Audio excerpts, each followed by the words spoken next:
मुश्तरी होशियार बाश। अस्सलाम वालेकुम। तनवीर मुगल है।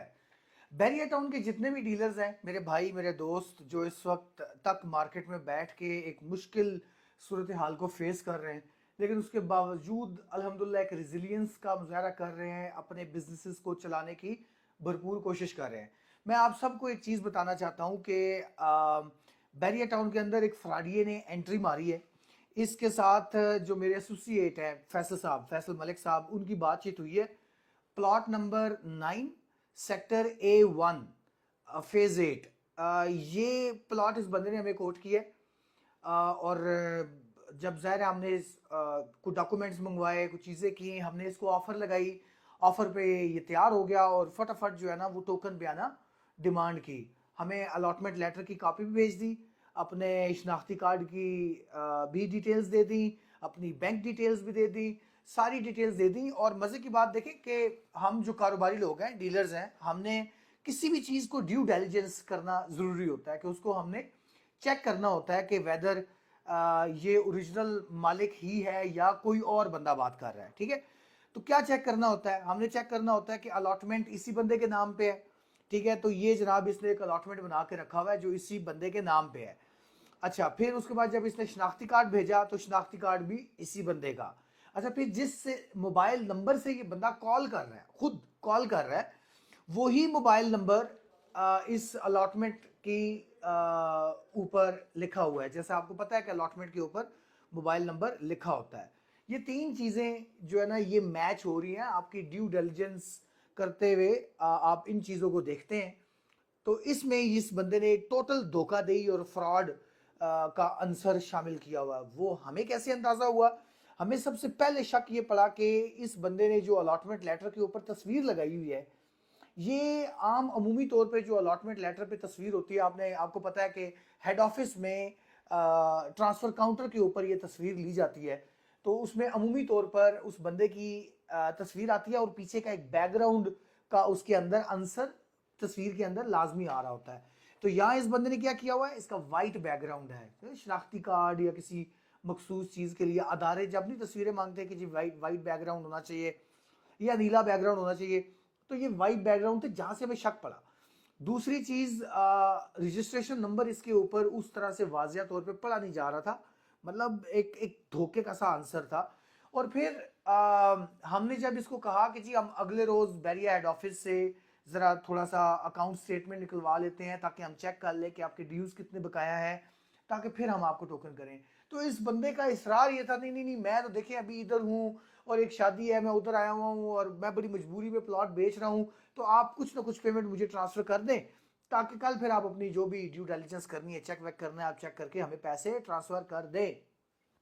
हमने पैसे ट्रांसफर नहीं किए, क्योंकि मेरा उस फैसल का जब मशवरा हो रहा था तो मैंने उसको कहा जी कि पैसे ट्रांसफर नहीं करने जब तक हमारी तसल्ली नहीं हो जाएगी। उसकी वजह ये थी कि ये A1 का जो प्लॉट नंबर 9 है, स्ट्रीट 9 है, यहाँ पर इस वक्त नॉर्मली एक 20 एक 15 डिमांड में प्लॉट आते हैं और 1 करोड़ रुपए के लगभग 90-95 के लगभग ऑफर लग जाती है। इस बंदे को हमने 80 की ऑफर दी और ये 80 में देने के लिए तैयार था। लेकिन जब आज मैं हेड ऑफिस गया, हेड ऑफिस जाके इसके आईडी कार्ड से रिकॉर्ड चेक करने की कोशिश की, तो इसका आईडी कार्ड कहीं भी रिफ्लेक्ट नहीं किया। यानी कि इसके आईडी कार्ड पर बैरिया टाउन फेज 8 के अंदर कोई एक प्रॉपर्टी भी नहीं थी, ये प्लॉट भी नहीं था। और जब इस प्लॉट की मैंने डिटेल्स निकलवाई तो ये किसी खातून के नाम पे ये प्लॉट चल रहा था। तो ये सारी चीज़ मैंने आपको बतानी चाहिए, इसलिए कि ये बंदा मार्केट में उसके अलावा भी सरगर्म अमल है। मेरे इल्म में ये बात आई कि कल एक और हमें डीलर भाई की कॉल आई और वो बता रहे थे कि जी plot number 9, street number 9 A1 का हमने टोकन दिया हुआ है और वो आगे से पता चला है बिक गया है या क्या हुआ है, वो डील कंफर्म नहीं हो रही, आप लोग बताएं। तो हमने बताया कि भाई हमारी समझ के मुताबिक ये बंदा गलत है, ये टोकन बयाना लेके भाग जाएगा, ठीक है, और आप लोगों को नुकसान पहुंचाएगा। देखें, ये सारी स्टोरी शेयर करने का मकसद जाहिर है कि ये बिल्कुल करंट आजकल का वाकया जो आपको बताया मैंने, और आज मैंने जाके हेड ऑफिस से ये सारी चीज़ें चेक की हैं। ठीक है, आप में से किसी को अगर मजीद मेरे से अलॉटमेंट चाहिए या आईडी कार्ड चाहिए तो वो मैं आपको भेज दूंगा ताकि आप भी इसको चेक कर लें।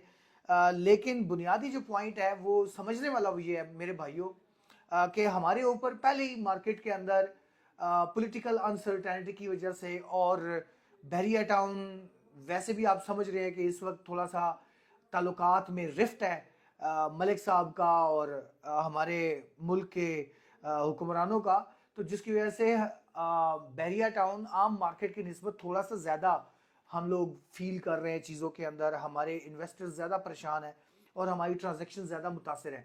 इन हालात में इस तरह के जो फ्रॉडिये मार्केट में घुस जाते हैं और नुकसान पहुंचाने की कोशिश करते हैं, इनसे आप ज़रा मुतात रहे और किसी भी लालच में ना आए। ये तजर्बाकार जितने लोग हैं वो इन बातों को समझते हैं। मैं तो, मेरे जो जूनियर्स हैं, जो नए मार्केट में लड़के आते हैं, साल 2 साल 3 साल काम करते हैं, जाहिर है उनका उनका तजर्बा और उनकी चीज़ें देखने समझने की मुख्तलिफ होती हैं। तो मेरा असल में तो मैसेज उन लोगों के लिए है कि कहीं भी चीज़ सस्ती मिल रही हो ना, वहाँ एक्स्ट्रा अलर्ट हो जाए, समझदारी से हर चीज़ को चेक करें, तसल्ली करें, ठंडे दिमाग से फैसला करें और फिर जाके टोकन बयाना करें, और टोकन बयाना मालिक को करें। और इस बंदे ने मुकम्मल तौर पे धोखा देने की कोशिश की है। इसने मालिक ये खुद बना हुआ है, अपना अलॉटमेंट लेटर इसने बनाया हुआ है, अपना फ़ोन नंबर उस अलॉटमेंट के ऊपर लिखा हुआ है, अपना आईडी कार्ड नंबर भेजा हुआ है और अपना बैंक बैलेंस, अपना बैंक अकाउंट जिस पे इसका अपना नाम है। तो जाहिर है कि ये चीज़ें ड्यू डिलिजेंस में हमने चेक करनी होती हैं, और अगर हम चेक हो जाए तो हम उसमें मतलब चले जाते हैं। लेकिन सिर्फ क्या मामला था, हम कैसे बच गए? हमें इसके इस तस्वीर के ऊपर शक हुआ, और अगले दिन जब हमने हेड ऑफिस से चेक किया, हम लालच में नहीं पड़े कि रात को इसको लाख 2 लाख 3 लाख भेज दें कि चलो यार डील तो लॉक करते हैं ना। हम अगर इसको 50,000 भी भेज देते ना, तो इस बंदे ने वापस हमें नहीं मिलना था। ये एक मामला आपके सामने रखना था, इस फ्रॉड से बचें। और दूसरा, मेरे सामने डीएचए वैली की एक दो चीज़ें आई हैं। ओपन फाइलों के ऊपर कुछ ग्रुप सरगना जो है ना वो हुए में एक्टिव हुए में। बैरिया टाउन फेज 3 में एक बंदा रहता है, वो मुख्तलिफ लोगों से बयाने लेके खा चुका हुआ है। किसी ओपन फाइल के डॉक्यूमेंट्स दिखाता है कि जी वो फलाने कर्नल साहब हैं, फलाने कोई ब्रिगेडियर साहब हैं, वो आएंगे तो दे देंगे, आप मुझे टोकन दे दें। वो उसको टोकन दे रहे हैं, वो रह इधर ही रहा है, लेकिन वो सादे कागज़ पे साइन करके दे देता है कि जी ये मैंने आपको आपसे पैसे लिए हैं, लेकिन वो आपके पैसे वापस नहीं देता। सो मेरी इस वीडियो का जो बुनियादी मैसेज है, अपने पैसों का तहफ़्फ़ुज़ करें। इस वक्त मार्केट के हालात ऐसे हैं कि ज़ाहिर है डील तो हमें चाहिए होती है, लेकिन डील की लालच में ये जो फ्रॉडिये मार्केट में फिर रहे होते हैं, ये नुकसान पहुंचाने की कोशिश